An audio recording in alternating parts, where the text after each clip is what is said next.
আসসালামু আলাইকুম ওয়া রাহমাতুল্লাহি ওয়া বারাকাতুহু। সবাই কেমন আছেন? আলহামদুলিল্লাহ, আল্লাহর কাছে দোয়া করছি সবাই ভালো ও সুস্থ থাকুন। আপনাদের দোয়া আশীর্বাদে আমিও ভালো আছি আলহামদুলিল্লাহ। তো আজকে আমি আপনাদের সামনে হাজির হয়েছি মাছ। এই মাছগুলি আমি সব তেলে ভাজবো, ভেজে ভর্তা করব। তো তার জন্য আমি নিয়েছি কাঁচামরিচ আর হচ্ছে পেঁয়াজ আর ধনিয়া পাতা আমি ভর্তার সময় দিয়ে দিব। তো চলুন এগুলো সব তেলে ভাজানো যাক। তো মাছগুলি এখন আমি তেলে ছেড়ে দেব।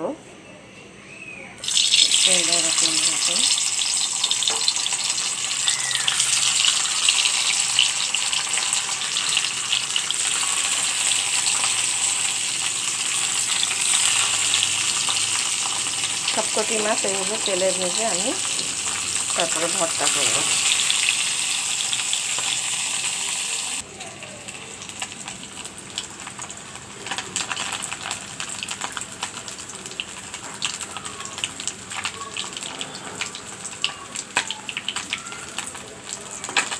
মাছগুলো প্রায় হয়ে আসছে।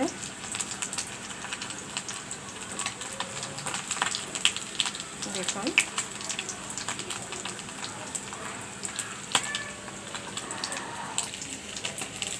মাছগুলো হয়ে গেছে তেলে ভাজা, এখন উঠায় ফেলতেছে।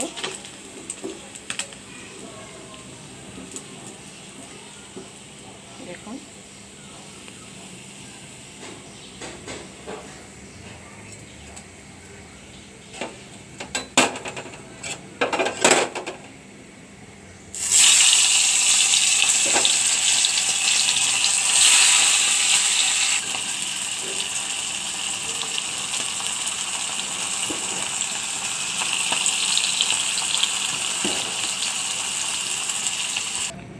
এখন আমি মরিচগুলো ভেজে নেব।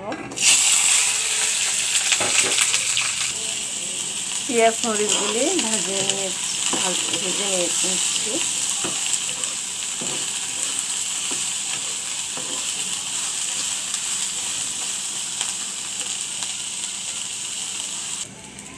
এখন পেঁয়াজ মরিচটা আমি ভেজে নিলাম। এখন এগুলো নামিয়ে ফেলবো। দেখুন এই যে মাছগুলো ভেজে নিয়েছি, এখন আমি এগুলো ভর্তা করবো। আসুন ভর্তা করি। এখন লবণ দিয়ে দিলাম। এখন এইগুলো আমি ছেড়ে নিব স্টিলের গ্লাস দিয়ে।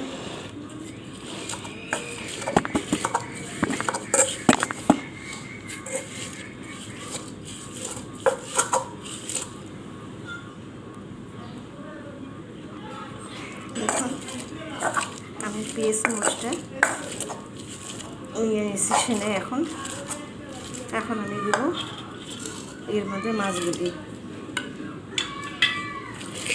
মাছগুলি দিয়ে দিলাম।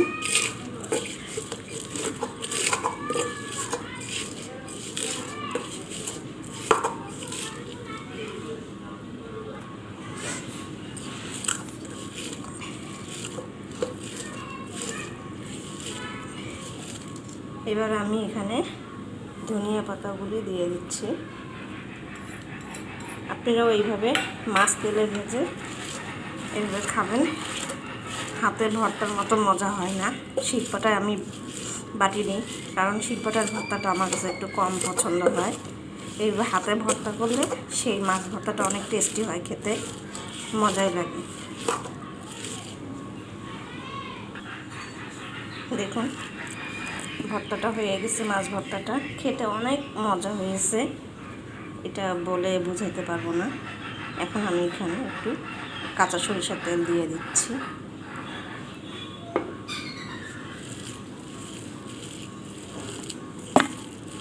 এইভাবে হাতে ভর্তা করলে অনেক টেস্ট হয়, ভর্তাটা খেতে মজা হয়।